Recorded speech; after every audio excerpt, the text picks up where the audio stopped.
Am I on? Yeah. Right now.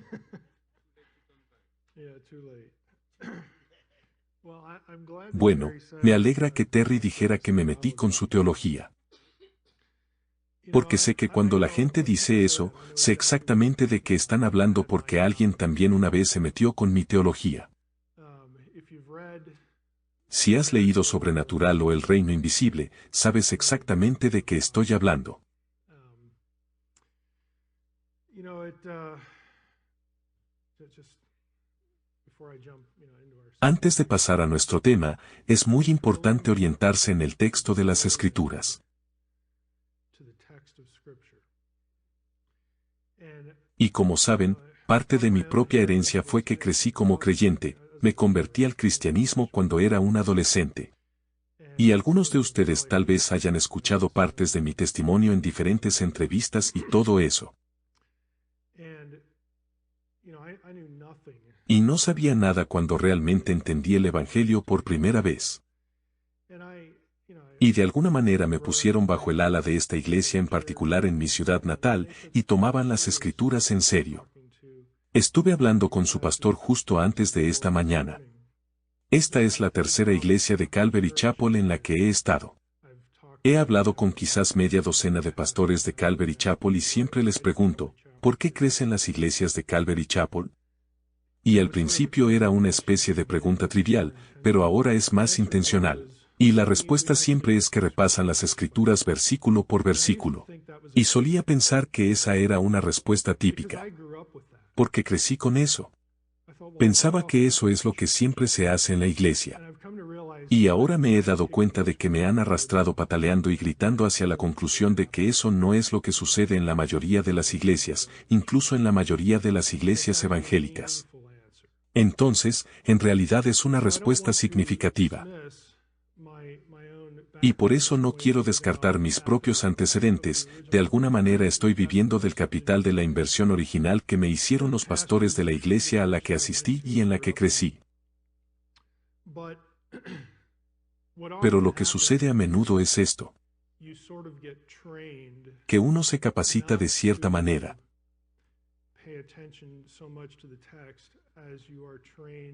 Te entrenan para no prestar tanta atención al texto, sino para pensar en el texto a través del filtro que te dan o que aprendes en el camino. Y ese era yo, me encantaba la Biblia. Me encantaba todo lo antiguo y extraño. Soy muy abierto acerca de ser unidimensional, yo era un friki. Recuerdo el día que tenía unos 18 años, esto te dirá lo tonto que era. Recuerdo ese día porque estaba cerca de graduarme de la escuela secundaria y no sabía qué hacer. Recuerdo el día que descubrí que la gente le pagaba a mi pastor. Que le pagaban por enseñar la Biblia. Nunca pensé en cómo compraba alimentos y se ganaba la vida. De hecho, me sorprendió que la gente pagara. Bueno, no mucho. Pero fue sorprendente que pudiera hacer esto y que me pagaran por ello. Entonces pensé que esto es lo que quiero hacer, quiero ser profesor o algo así. Y yo era el friki, así que pensé que tendría que hacer un doctorado y todo ese tipo de cosas, ya lo sabía. Pero pasas por la formación que yo había recibido y ahí estoy como estudiante de doctorado en Wisconsin. Nuevamente, si has leído El Mundo Invisible o Sobrenatural, sabes lo que viene. Y alguien simplemente tira de tu cadena y dice, tienes que mirar el texto de aquí. Y lo haces. Y te preguntas, ¿cómo rayos no lo vi antes? Así que mi teología se ha visto bastante afectada. Y providencialmente, siempre tuve la sensación de que te encontrarás con personas que odian las escrituras.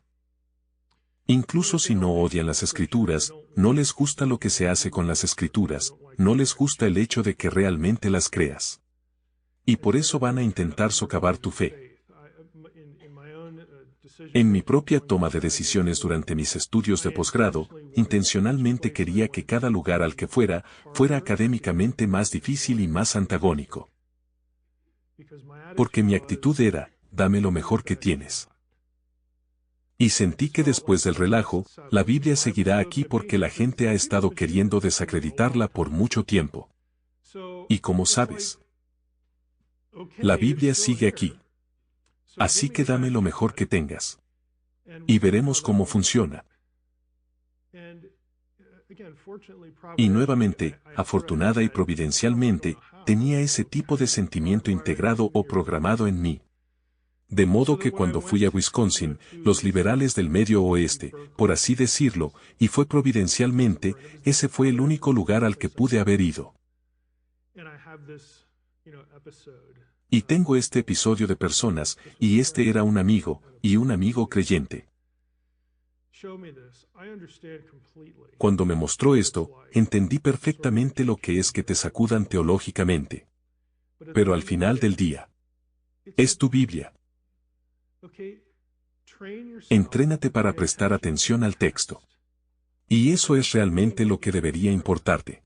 No deberías preocuparte por cosas denominacionales. No deberías preocuparte por otros filtros que recoges en el camino, y pueden ser buenos filtros. Pueden ser de gran ayuda. He estado en una variedad de contextos denominacionales y honestamente puedo decir que todos fueron útiles. En algún momento.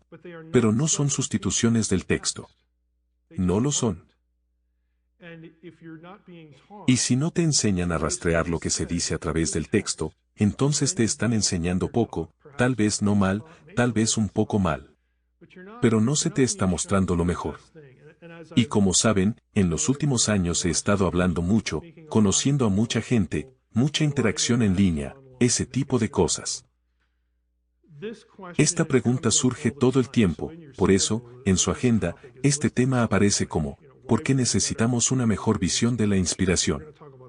Así que primero hablaremos del por qué, y luego intentaré guiarte a través de lo que creo sinceramente que es una mejor manera de ver la inspiración. Eso solucionará todos los problemas que les mostraré esta mañana. Y es solo una pequeña pizca. He elegido cosas intencionalmente en esta charla. Cosas que los estudiantes de pregrado, y en algunos casos, incluso los estudiantes de seminario, con las que se toparán en el transcurso de su educación. Y yo le hacía esto a la gente en clase, pero les decía, mira, prefiero que sea yo quien te sacuda porque soy tu amigo. No estoy aquí para destruirte. Podría destruirte en 5 minutos. Pero no estoy aquí para hacer eso. Estoy aquí porque quiero tener un entorno controlado donde pueda mostrarles el tipo de cosas que sus amigos de la escuela secundaria que fueron a la universidad, esto es lo que están obteniendo. Esto es lo que les dicen y así es como se les explica. Y está socavando su confianza en las Escrituras.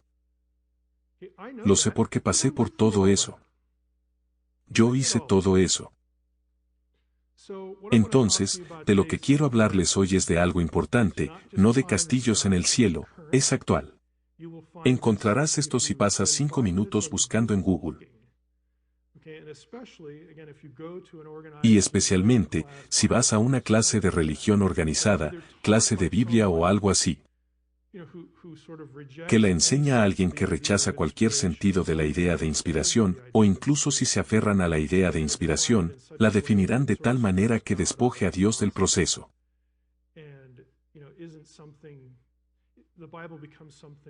Y la Biblia se vuelve algo menos que sobrenatural. De lo que vamos a hablar hoy es importante, así que no se trata solo de este tema etéreo y teórico, sino que hay una sospecha creciente, incluso entre muchos cristianos. La primera vez que di esta serie de charlas, un pastor en Washington me pidió que las hiciera. Porque me dijo que en su congregación, que hay muchas personas, especialmente jóvenes, que tienen la sensación de que la Biblia no es completamente confiable debido a algo que encontraron en YouTube. Ya sabes, Facebook, su amigo, lo que sea, las redes sociales, una clase o algo así.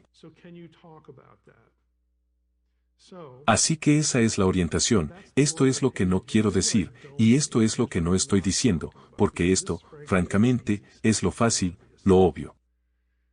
Creación contra evolución. Ya sabes, ese es un camino muy transitado. El misticismo de Jesús, la idea de que Jesús no era una persona histórica, reivindicaciones de otras religiones y por supuesto, del ateísmo militante. Esto es lo obvio. Estas son las cosas que, ya sabes, alguien que toma las escrituras en serio, esto ya está en el radar. Esto no causará confusión interna en alguien que está cimentado en la fe o que ha sido cristiano por un tiempo.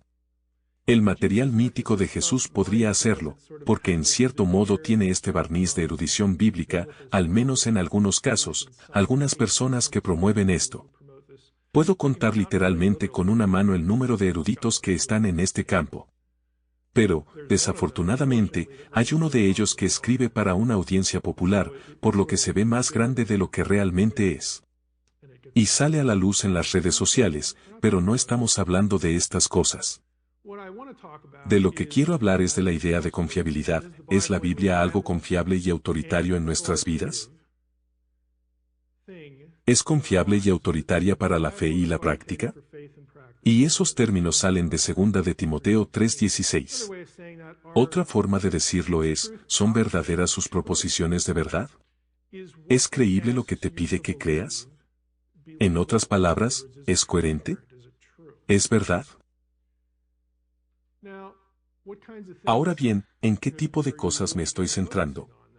Bueno, hay cosas con las que te toparás si realmente lees el texto de las Escrituras detenidamente. Te encuentras con cosas cuando lees. Y eso tendrá un efecto, nuevamente, en cómo esta pregunta surge en tu mente. Comienzas a tratar de darle sentido a los pasajes y a lo que lees. ¿O qué piensas acerca de esto que has leído y que encontraste en un sermón o en el curso de tu propia lectura? ¿Cómo hacemos eso? Y lo que te han enseñado acerca de lo que es la Biblia. Y lo que te han enseñado sobre cómo obtuvimos la Biblia afectará directamente cómo procesas las cosas con las que te topas. Y entonces este es el problema. Como hablaré en la próxima sesión. La manera en que nos han enseñado tradicionalmente sobre la inspiración. Esa manera crea problemas con las cosas que encontramos en la Biblia. Suena un poco raro, lo entiendo, pero cuando les muestre los ejemplos, sabrán de qué estoy hablando. Hay cosas que encuentras en el texto que no se ajustan a la forma en que tradicionalmente te enseñaron y a la forma en que me enseñaron a mí sobre la inspiración. Y en el momento en que te das cuenta de eso, eso sí crea conflicto interno. Y este es el tipo de cosas a las que se dirigirán las personas que quieran socavar la confianza en las Escrituras. No son obvias. Verás, porque si no son tan obvias, y luego te las muestran en una clase en la universidad, crea la impresión en el oyente de que tu pastor te lo estaba ocultando. Que se lo saltó. Como si hubiera algo que mis padres y mi pastor no me dijeron. ¿Por qué no querían que lo supiera? ¿Por qué no querían que pensara en eso? Verás, todo lo que tengo que hacer como profesor es decir exactamente eso ante una audiencia llena de estudiantes universitarios. Y ya habría atrapado a la mitad de los que están aquí. Porque te estoy inculcando la hermenéutica de la sospecha. No es difícil de hacer. Sucede mucho.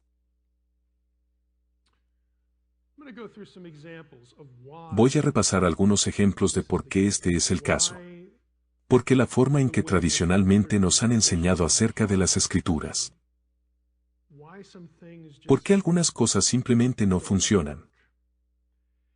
Y si ves que no funcionan,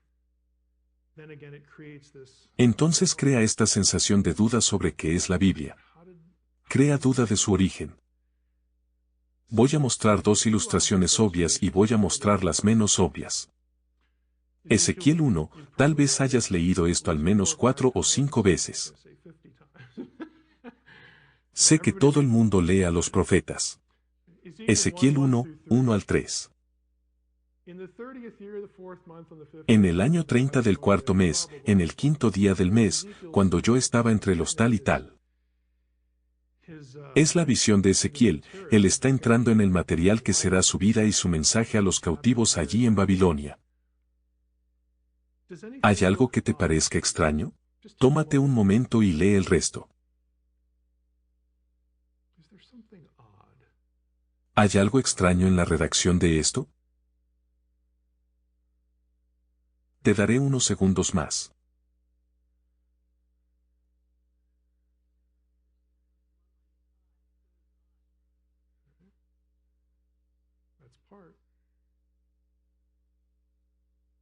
Déjame pasar a la siguiente diapositiva.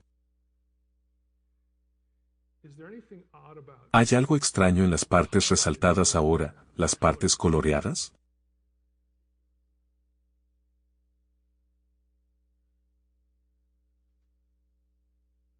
¿Cuál es el problema?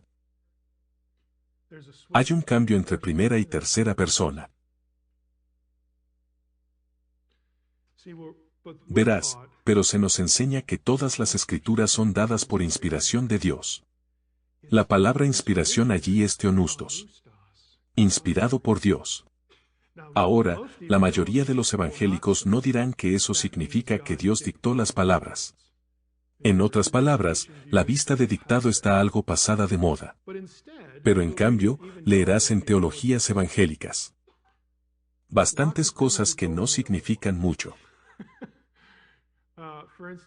Por ejemplo, no quiero meterme con Erickson porque es un buen tipo, es un tipo maravilloso, es un muy buen teólogo. Pero si lees su versión estándar de pregrado y luego su versión de seminario, su libro de texto sobre teología cristiana, quiere alejarse del dictado. Por ejemplo, casi como si Dios le hubiera susurrado al oído a Ezequiel y le hubiera dicho esto.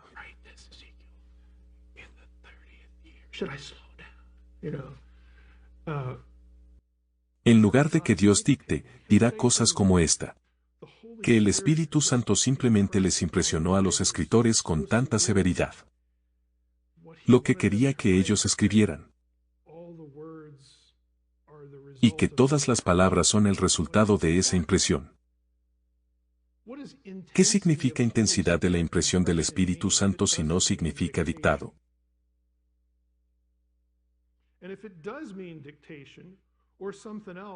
¿Y qué si significa dictado o algo más donde esencialmente tienes dictado sin usar esa palabra?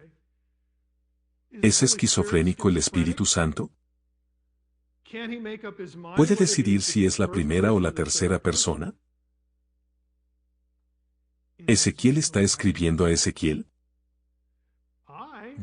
Eso suena como Ezequiel porque él está allí entre los cautivos, eso te lo dice muchas otras veces en el libro.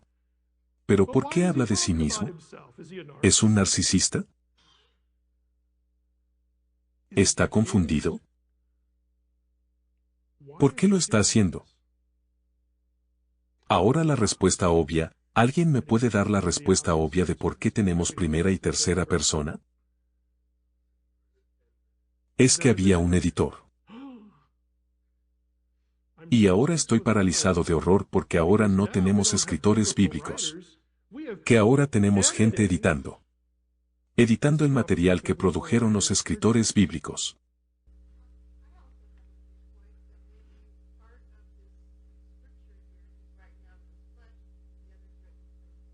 Así que tenemos porciones de la Biblia que no son del Espíritu Santo. Gracias.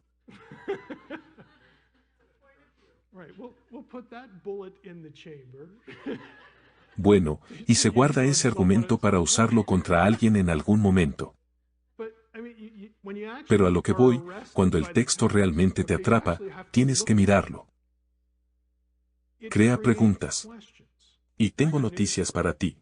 Si estás leyendo tu Biblia y no tienes preguntas, no sé qué estás leyendo. No estás leyendo muy de cerca. Las preguntas son buenas. No es necesario que dejes tu Biblia y retrocedas. Es solo tu Biblia. Pero la forma en que tradicionalmente nos enseñan cómo la conseguimos. Eso hace que esto sea un poco incómodo. Volveremos a eso. Aquí hay otro obvio. Las inscripciones en la cruz. Los 4 evangelios. Ninguno de ellos es idéntico. Ahora permítanme asumir por un momento el papel del profesor antagónico.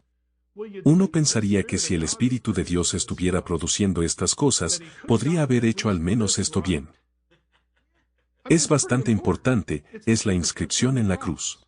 Entonces, o los escritores bíblicos no pudieron hacerlo bien, o el Espíritu de Dios no pudo hacerlo bien. ¿Cuál es? Verás, te pongo en un dilema porque tienes que elegir una de dos cosas. Y no importa cuál elijas. Eso socavará tu confianza. En una pregunta sobre si es digno de confianza el texto bíblico. Es bastante importante, la inscripción en la cruz. La verdadera pregunta es, ¿por qué es diferente? ¿Me veo obligado a elegir entre las dos alternativas que me acaba de dar mi profesor? Verás, esa es la vieja falacia de uno o el otro. Y los académicos son realmente buenos en eso.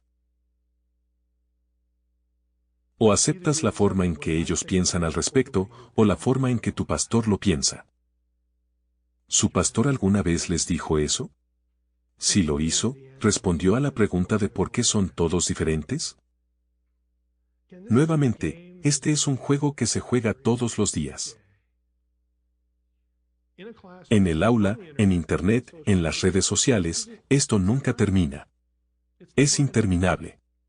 Y volveremos a este también. Aquí están los menos obvios. Cada vez más incómodo.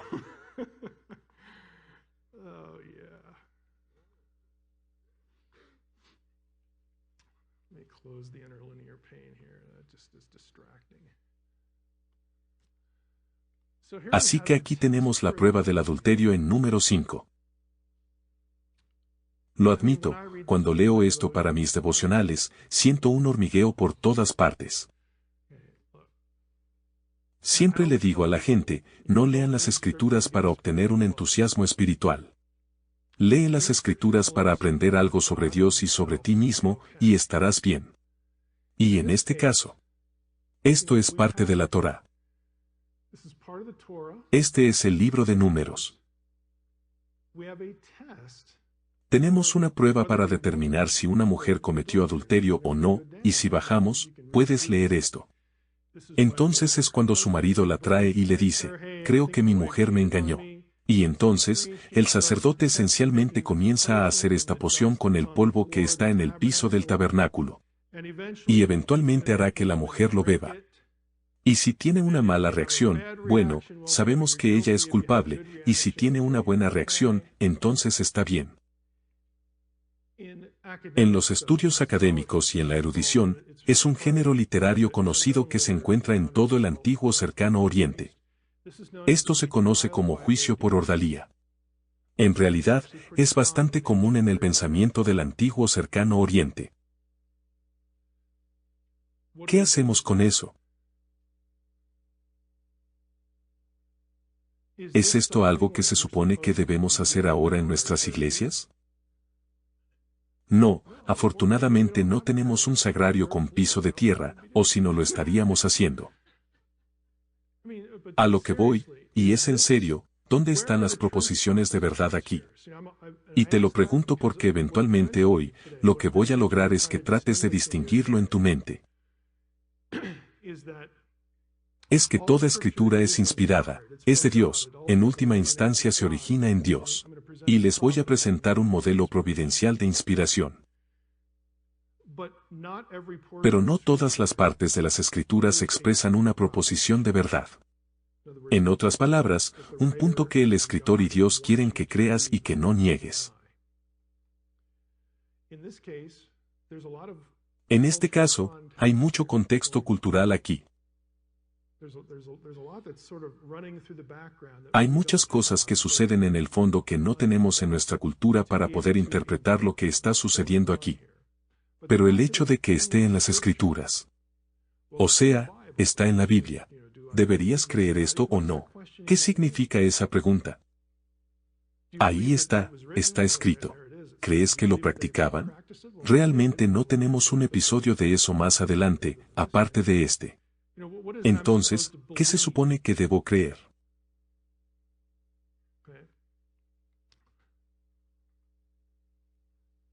Aquí hay uno aún mejor, especialmente en círculos mormones.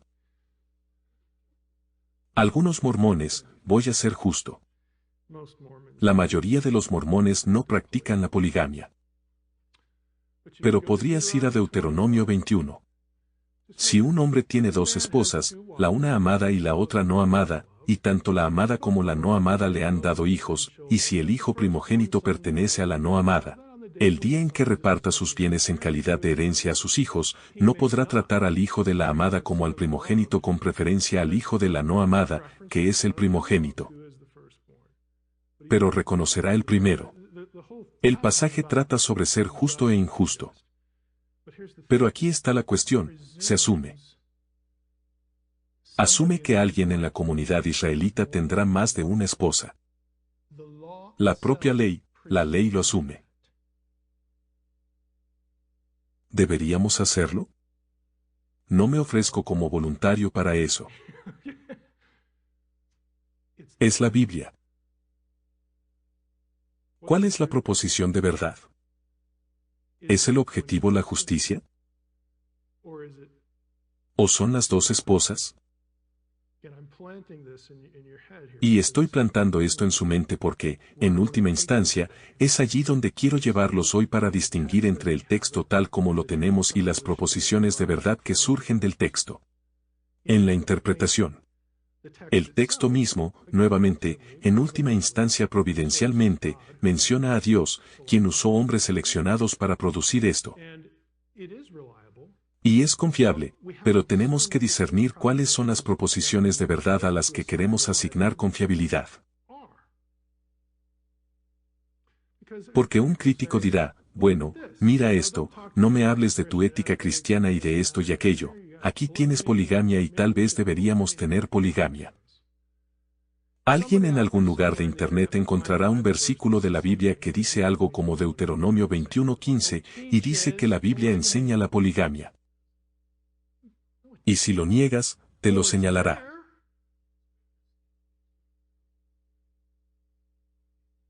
En este caso no explica las consecuencias, en otros casos seguro que sí. Pero la ley asume y no condena. No hay ninguna parte del pasaje en la que se condene al hombre que tiene dos esposas. Y sí, por supuesto, no sabemos por qué tiene dos esposas. De hecho, hay una excepción al mandamiento del adulterio que permitiría esta circunstancia en algún otro lugar del Antiguo Testamento. Se llama la ley del matrimonio levirato. Eso es algo cultural, pero también es algo bíblico en términos de que esto era parte de la cultura israelita. Lo analizaremos un poco más tarde. Pero ya ves lo fácil que es esto, eliges un verso y continúas desde allí. Y realmente está en la Biblia. Aquí hay uno que tal vez te incomode más.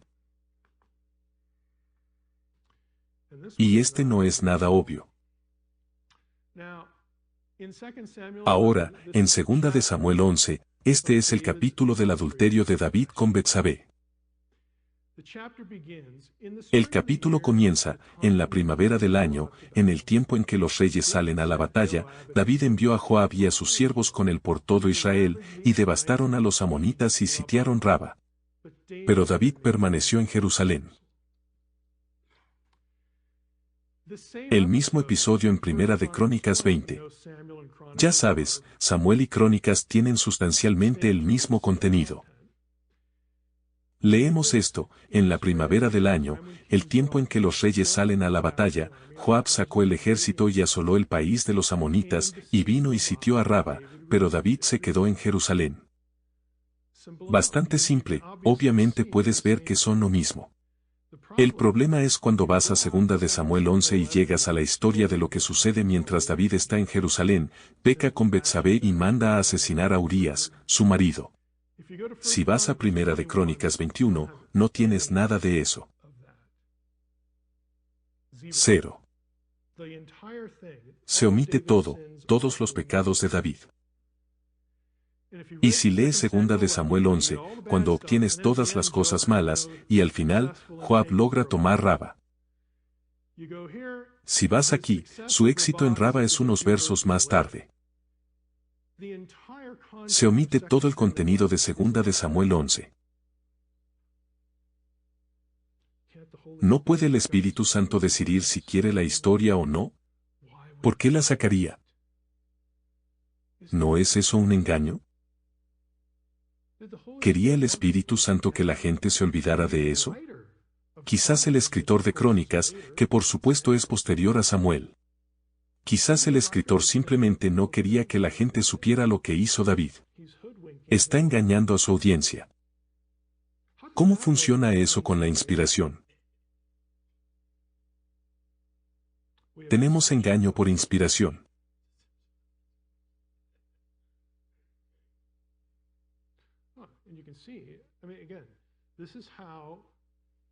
De nuevo, así es como se implanta la hermenéutica de la sospecha. Porque cuando eres un pequeño estudiante universitario que nunca ha estado expuesto al Antiguo Testamento en tu iglesia, y no sabes que hay 3/4 partes de la Biblia que nunca has mirado. Y si luego van a una clase de religión, incluso si han escuchado un sermón sobre esto, ¿quién hará la comparación y señalará esto?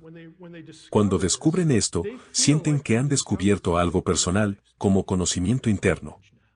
Y acreditará a su profesor y dirá, mis padres no me lo dijeron, mi pastor no me lo dijo. Y empezará a preguntarse por qué nunca le contaron sobre esto. Como si se resistieron a decirle algo. Como si estuvieran ocultando información. Está en la Biblia. Está inspirado. Aquí hay otro. Vayamos al ciclo de Baal. Esto no está en la Biblia. Al menos de esta forma.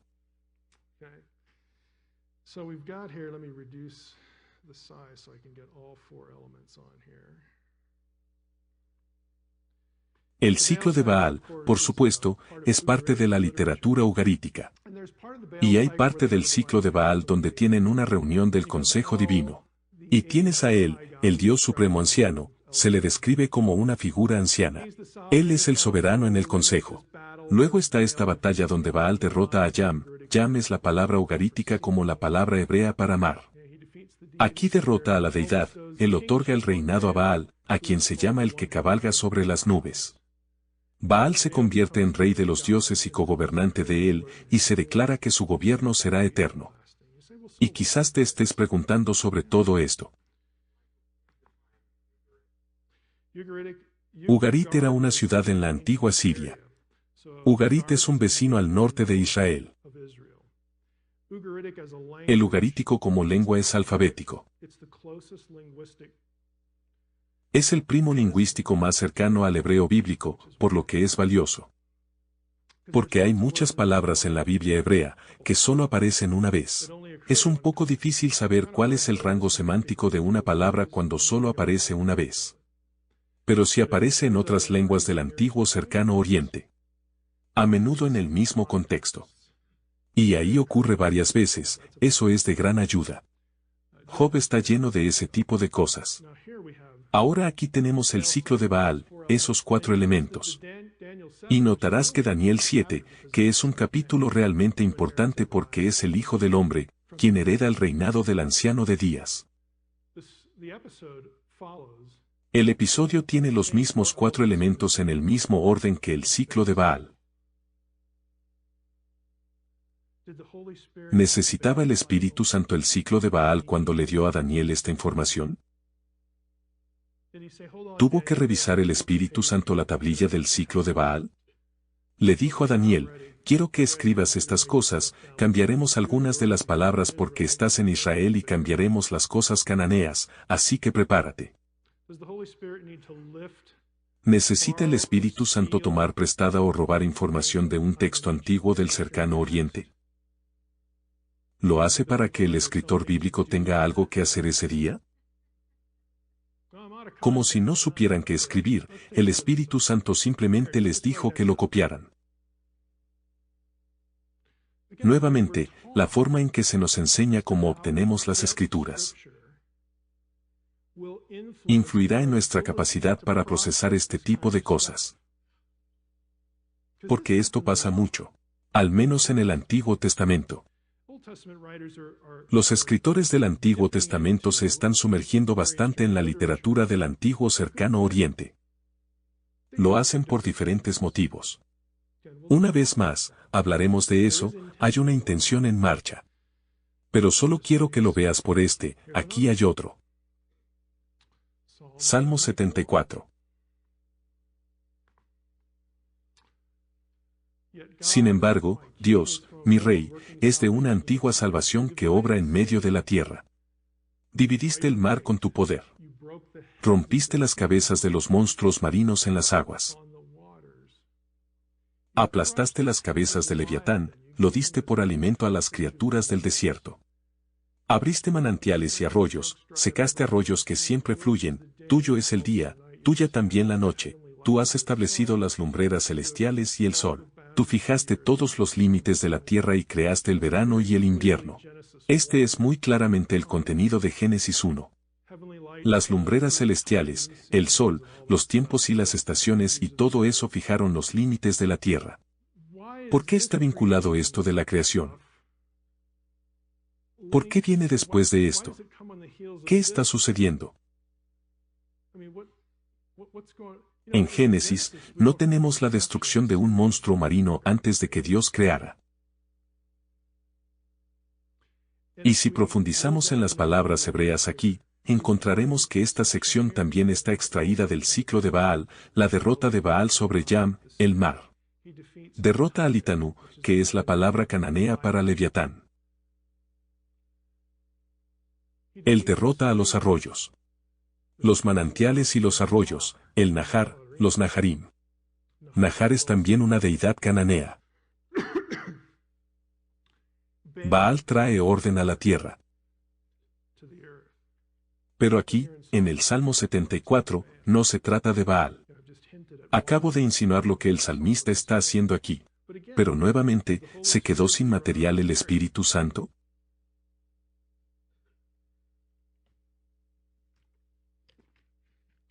¿Cómo podemos decir que este material es inspirado si su punto de origen es un texto pagano? Vayamos al Nuevo Testamento. Este es un pasaje familiar. Cuando se fueron, he aquí un ángel del Señor se apareció a José en sueños. Él dijo, levántate, toma al niño y a su madre, huye a Egipto y quédate allí hasta que yo te lo diga. Y nuevamente, sabemos por qué Herodes amenaza la vida de Jesús.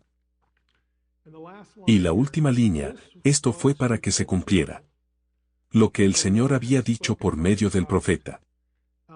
De Egipto, llamé a mi hijo. Jesús sale de Egipto llamé a mi hijo. ¿Sabes de dónde viene eso en el Antiguo Testamento? Es Oseas capítulo 11 versículo 1.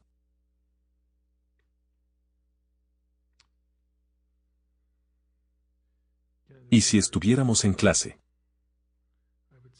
yo diría, y esperaría hasta Navidad para hacerte esto. Cuando Israel era niño, yo lo amé. Y de Egipto llamé a mi hijo. No solo esto no es una predicción de un evento futuro. Es Oseas quien escribe en el siglo VIII a.C., mirando hacia atrás en el tiempo. No mira hacia adelante, mira hacia atrás en el tiempo. Esta es una referencia al Éxodo. Mi hijo, porque cuando Moisés y Aarón entraron ante Faraón en Éxodo capítulo 4, nuevamente, nos perdemos esto. Lo que le dicen inicialmente al Faraón es que así dice el Señor, deja ir a mi hijo, para que me adore en el desierto. Israel, corporativamente, es llamado el Hijo de Dios en Éxodo 4.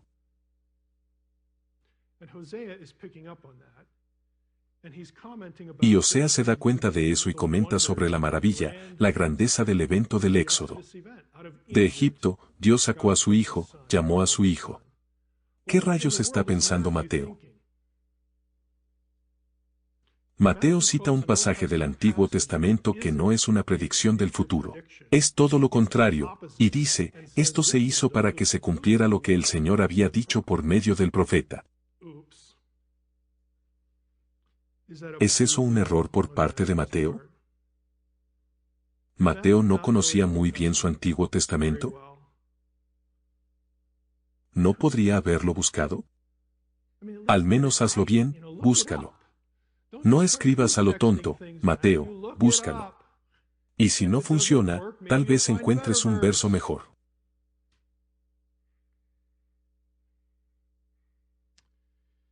Efesios 6.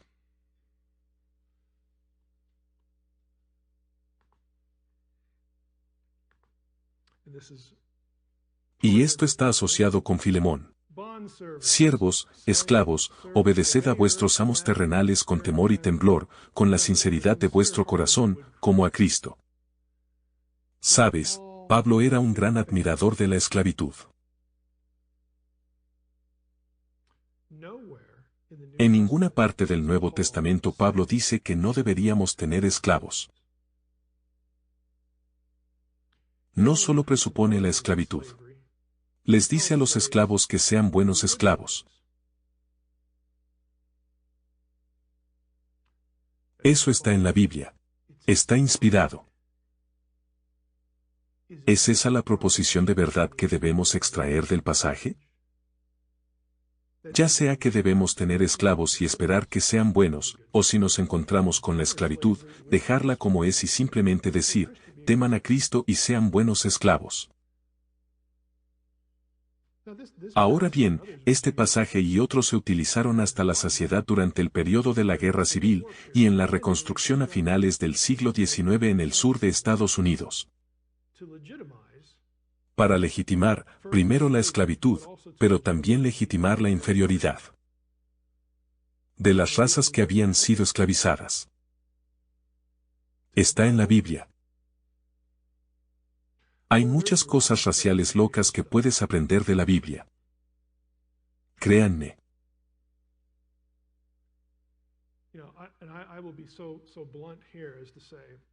Y seré tan directo como para decir, podemos achacarnos a la mala interpretación de la Biblia.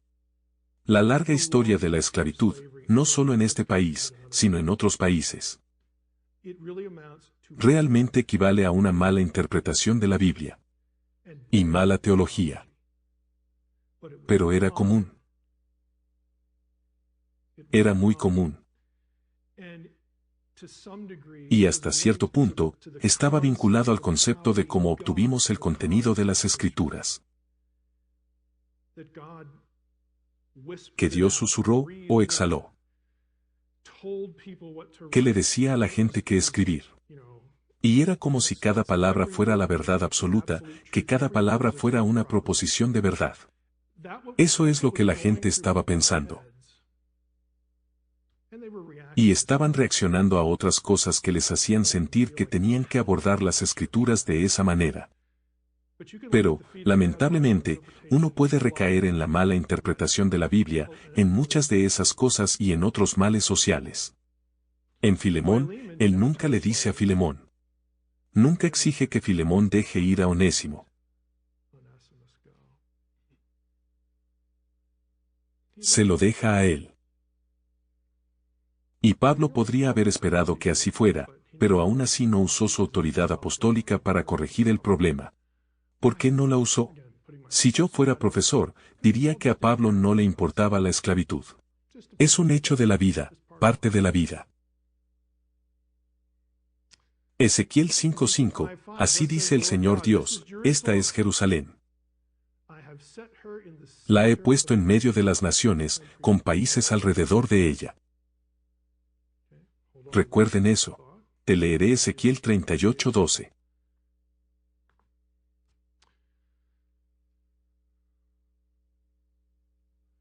Estos son Gog y Magog, así dice el Señor Dios, en aquel día vendrán pensamientos a tu mente, y te harás un plan malvado y yo subiré contra la tierra de las aldeas sin murallas. Caeré sobre el pueblo tranquilo que habita seguro, todos ellos sin muros, y sin cerrojos ni puertas para apoderarse, saquear y llevarse botín, para volver vuestra mano contra los lugares desiertos que ahora están habitados. Y el pueblo que fueron reunidos de las naciones, que adquirieron ganado y bienes. Y aquí está la línea clave, quienes habitan en el centro de la tierra. Luego regresa a Ezequiel 5. Y aquí tenemos a Jerusalén en el centro de las naciones con países viviendo a su alrededor. ¿Es eso cierto? Si lo trazaras en un globo terráqueo. O para los de la tierra plana, en un mapa plano. De cualquier manera, Jerusalén no es el centro geográfico del mundo.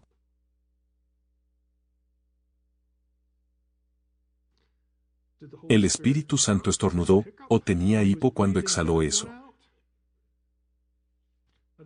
Ahora bien, esto abarca todo el problema, y estoy usando esa palabra deliberadamente, todo el problema de caer en el literalismo. Y esa es nuevamente la forma en que se nos enseña a leer las Escrituras debido a la forma en que se nos enseña a pensar en la inspiración. Como si cada palabra necesitara tener un significado literal. No tienes que leerlo literalmente para creer que todas las palabras son importantes y deberían estar ahí, y Dios quiere que estén ahí. Pero así es como nos enseñan a pensar sobre el texto. Y esto es lo más obvio del mundo si solo miras un mapa o un globo terráqueo. Pero no es emocionante, así que lo leemos de rápido. Y lo ignoramos. Proverbios 8, 27 y 28.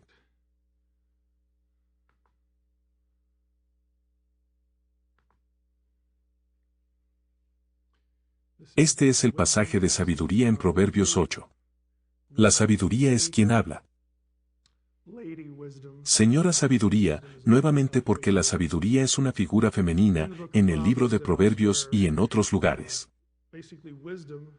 Básicamente la sabiduría estaba allí con Dios como su agente de la creación. Cuando no había abismos nací, cuando no había manantiales llenos de agua, antes de que se formaran los montes, antes de que los collados nacieran, antes que Él, Dios, hiciera la tierra con sus campos, o el primero del polvo del mundo. Cuando Él estableció los cielos yo estaba allí. Cuando trazó un círculo en la faz de lo profundo. Cuando hizo firmes los cielos arriba. Cuando estableció las fuentes del abismo, cuando asignó al mar sus límites. Pero pensé que trazó un círculo alrededor de la tierra. Y ahora el mar tiene límites. Parece que están circunscritos, leyendo literalmente, circunscritos por el círculo. Y los cielos están firmes. Si buscas esa palabra, es la misma palabra que se usa en otros lugares para cosas como rocas y paredes. Objetos sólidos.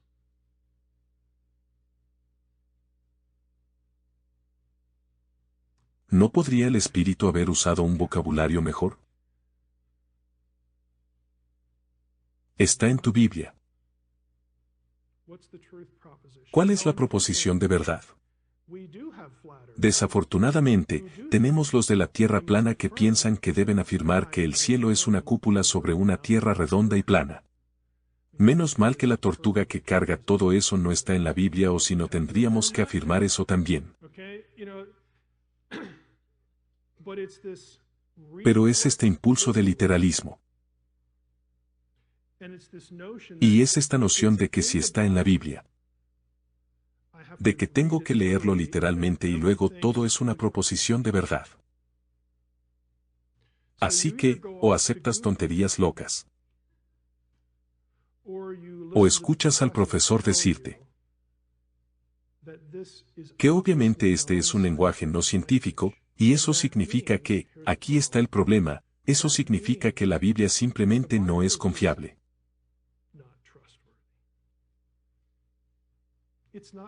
Que no es algo a lo que debas asignarle valor de veracidad. Podría seguir, y seguir, y seguir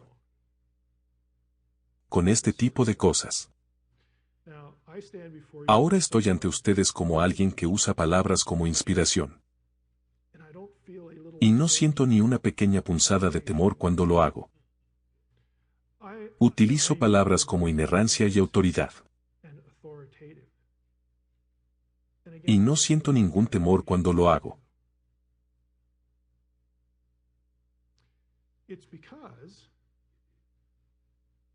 Es porque hay más de una manera de entender el concepto de inspiración. Necesitamos una visión de la inspiración. Sonará un poco tonto, necesitamos una visión de la inspiración que realmente se ajuste a la Biblia. Que se alinee con lo que contiene. ¿No sería genial? Si pudiéramos hablar de la inspiración y la inerrancia.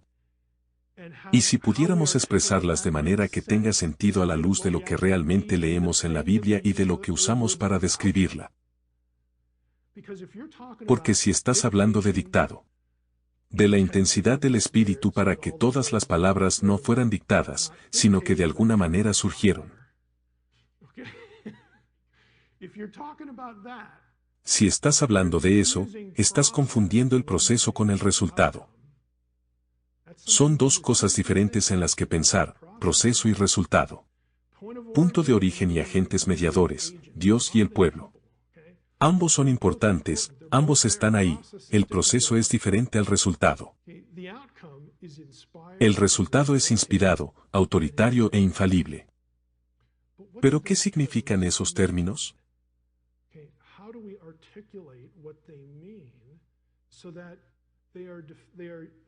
¿Cómo articulamos lo que significan para que sean términos apropiados para el uso del texto? Ahora te lo confieso, tengo amigos en la comunidad evangélica que piensan que todo el ejercicio de pensar en esto es una pérdida de tiempo. No les gustan palabras como inerrancia. Algunos de ellos se sienten cómodos con la autoridad. La inspiración es flexible, y se los concederé. Cada uno define estos términos como le conviene. Lo entiendo. Pero cuando lo hacemos, debemos tener en mente el objetivo de la autoridad. Deberíamos tener en mente el objetivo de una buena interpretación. Para que no usemos palabras como inerrante y que carezcan de significado. Ya sucedió, no está sucediendo ahora, ya ha sucedido dentro de la comunidad evangélica. Y no estoy aquí para sugerir que esas personas que conozco, y probablemente también conozcas a algunas de ellas, no significa que no sean creyentes, no significa que no sean buenas personas o lo que sea. No significa que no le asignen validez, incluso exclusividad, al Evangelio, porque sí lo hacen. Sino que no quieren ni hablar del tema. Los hace sentir incómodos y hace que otras personas con las que hablan se sientan incómodas. Entonces prefieren evitarlo o no. Pero lo que les sugiero es que la nueva generación, la gente que tiene menos de 50 o 40 años, seré generoso. Ellos quieren tener esa discusión y la necesitan. Necesitan tenerla. Ambos la necesitan para pensar bien y para estar convencidos de que no les estás ocultando nada.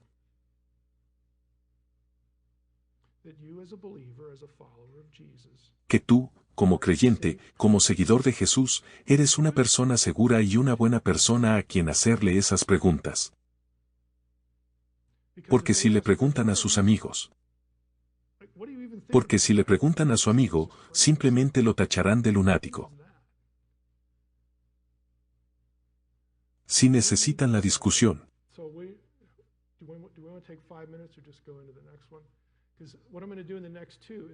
Lo que haré en las próximas 2 sesiones es analizar cómo yo proceso.